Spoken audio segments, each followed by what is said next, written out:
Still looking at angles between 0 degree and 360 degree. And we have been able to establish a number of facts.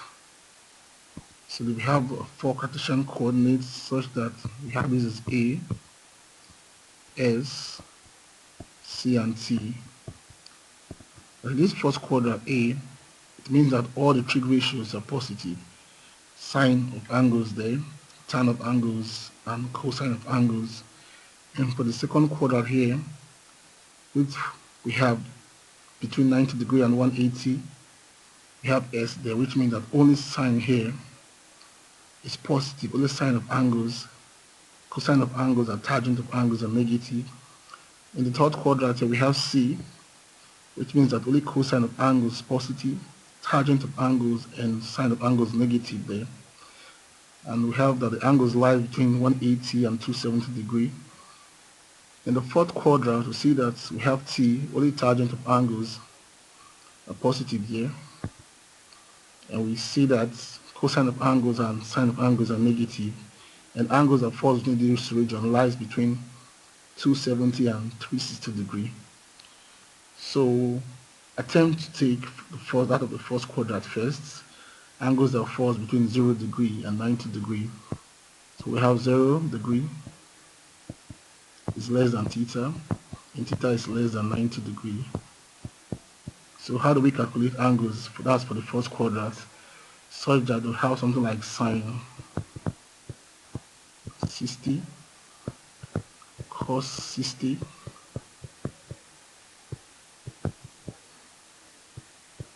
and tan 60.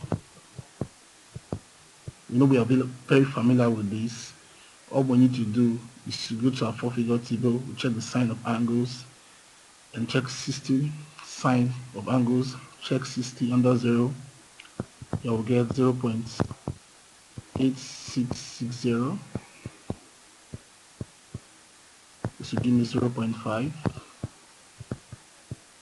and this will give me 1.732. I see that all of them are positive. So any angles from 0.1 to 89.9 actually fit this quadrant exactly. So we'll look at that of the second quadrant.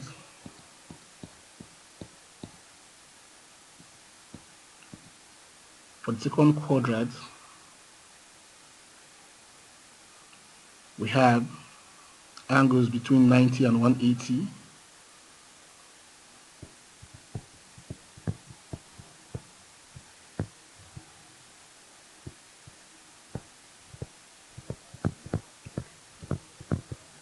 So we have 90 degree is less than theta. Theta is less than 180 degree. In this case, from our Cartesian analysis, we have this as A and S. So for the second quadrant here, CC, only sine of angles is positive. So how do we get the value for theta? Sine theta becomes sine 180 minus theta, and cos theta is equal to minus cos 180 minus theta, and tan theta is also equals to minus tan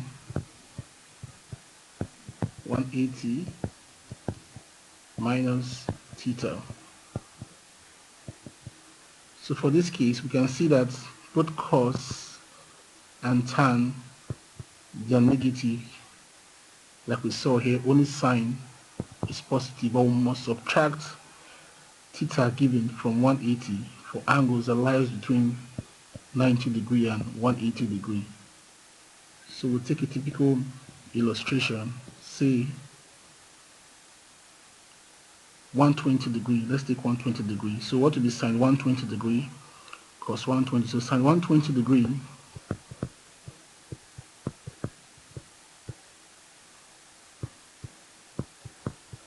will simply be equal to sine 180 minus 120. So 180 minus 120 is 60. Simply gives me sine 60. So that also gives me 0.860. For my four-figure table, I'll check sine of angles 60 degree under 0. So what if I'm looking for cos? That means cos 120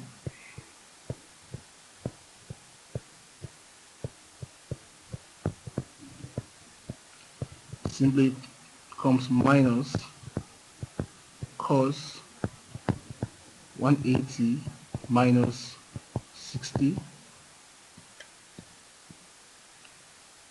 minus 120 rather, minus 120, and that becomes minus cos 60, which gives me cos 60 is 0.5. We check our four-figure table to cosine of angles 60 under 0, so I have that as minus 0.5. So that tan 60, tan 120 rather, is minus tan 180 minus 120. That gives me minus tan 60. That will be equal to minus 1.732. So I've been able to establish that fact. In the next video, we'll see how we would treat angles between 180 and 270 degree, and 270 and 360 degree.